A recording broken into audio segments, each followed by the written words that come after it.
direction that, could you address specifically what you'd like to see as the new mayor for housing in our community? Better housing. I'm going to start with Jim. Home ownership. Nobody takes care of a house better than the person that lives in it and owns it when it's their home. Our home ownership, like I pointed out about an hour ago, is very low. And so the city can be a partner in helping people get into homes. Other cities do this. You can provide tax incentives and allow young people especially to move into neighborhoods. One new homeowner in a neighborhood can help improve an entire city block and increase property values. Second, a fair rental code. There are many responsible landlords in this community that are doing a very good job of maintaining great properties. As a member of the Society of St. Vincent de Paul, I am in some of the worst properties, some of the worst offenders, places that really should not be livable. So I want to direct more resources into creating a fair rental code that allows citizens a voice when they are when they're living in substandard housing, and then gives us an enforcement mechanism to go and make sure that the people living there are protected. That allows all properties to improve, and when properties improve, I believe neighborhoods improve. Thank you, Mayor. Sure. First of all, tax incentives for residential properties are illegal in the state of Wisconsin. You cannot do that unless you give the incentive to everybody across the whole spectrum in the city. You can't designate, we're going to give you a tax incentive, but we're not going to give you one. It's not needed. The rental code, I agree with Jim. It is necessary. We have a rental code review committee that's been in operation for about a year.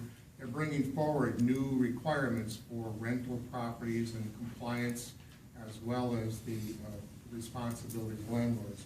Recently, just in the last year, I think we've shut down 2 landlords in the community that have a multitude of properties, and they are in the condemnation process. As far as housing, we all agree, all 5 of us, and you agree too, that housing is the 900-pound gorilla in the city of Superior. It isn't because we have the oldest housing. We have some very good old housing.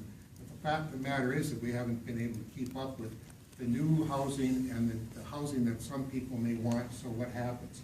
We have no problem getting jobs in Superior. We have a problem getting people to live in Superior because they find what they want across the bridge. That's not negative on Superior, but if you take a look at any industry in town, going from the school systems, city government, county government, maybe the hospital, and Enbridge, all of them, about 40 or 50% of them live not in Superior, but they work here, so they're not circulating at all. The 4-tier plan that I developed a year ago is this. 1 is under construction right now. It's a senior unit, 50 units over on Grand Central. That before they put a shovel in the ground, they had 200 applications.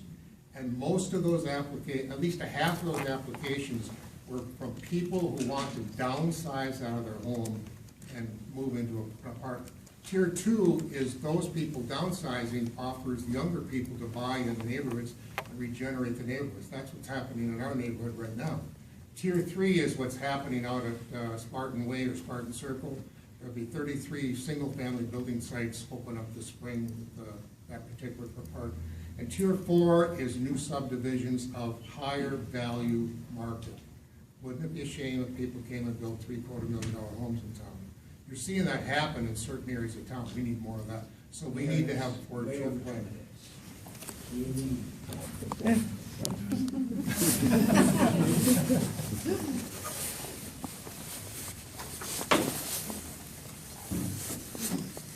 So I think I'm on the same page as all these guys down here. One of the things I definitely believe in is having those laws to enforce renters and the landlords as well. There are a lot of great landlords out there, but there's just as many rough landlords that aren't keeping up their properties, and it's unfair for anybody to ever have to live like that.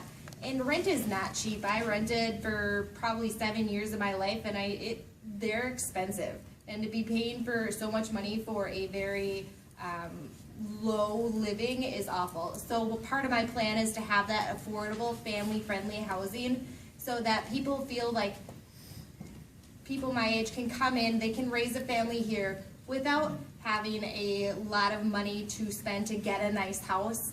I think that it's important. We've created Spartan Way, like Mayor said. We've also had the Stardust Theater area start to grow. I love those areas. They're beautiful. We need to really think about talking to developers. I know that Mayor Ness is going through the same issue over in West Duluth, and he's trying to get housing in there so that they can be recreated and they can start thriving again. I kind of think that we're on the same wavelength as West Duluth.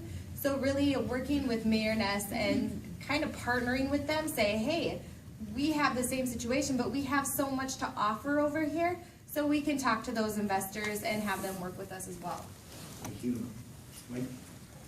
Yeah, again, as the mayor mentioned, one of the big projects coming out is the Grand Central Plaza. That's gonna open up the 50 units for people to move into, which will open up some more houses within the community. One of the important things, though, is that we need more affordable housing for the younger people, whether it be through financing at a lower interest rate, but I think things like that would help the housing market. Thank you. So, I think one of the, well, I don't think, I know, one of the ways that we can do this is we make it easier for people to improve their personal property. We all know this, like I mentioned before, we're working class, middle class people. We can't afford to sometimes to, say, put new siding on, new windows in, new doors in, so there needs to be an incentive to do that. Now, in the past, in Superior, we had a grant-funded program that supplemented or incentivized improvement of personal property. So that's one way we can strengthen that. And I forget who asked the question. So that's one way. And then the other thing that we need to do is we need to make it easier for people to go through the permitting process and not be afraid to go to City Hall to ask for these improvements. Yeah, that's the two, and just being in touch with knowing the community, so. Thank you. I have a real quick question for somebody to answer. We're going to unit on Grand Avenue.